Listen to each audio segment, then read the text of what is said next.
seriously. You know, the Greater Accra Regional Minister herself, when she came to office, gave herself at least 50 days to try and fix some of the broken. Then we saw some PR, down, we saw some videos. And then you did see some of those broken down ones.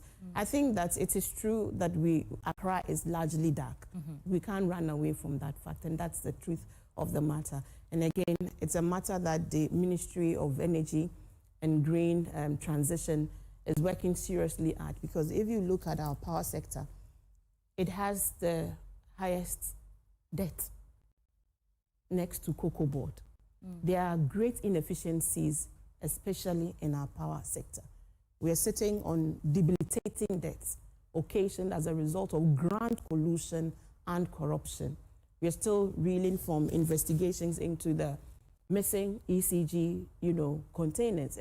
Where are they? And we saw poles that are supposed to light up. You showed us images of those poles abandoned in uncompleted buildings and in bushes.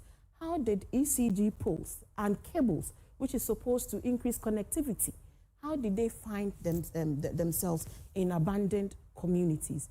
So there are bigger problems that 4 months they don't let themselves to quick fixes. We must first acknowledge it.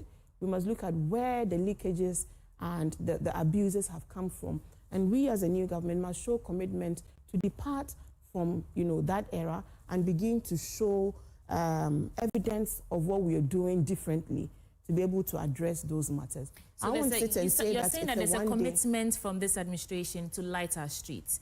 I think it would help if you gave us some timelines. Right. Just like you set your own questions with the 120 days.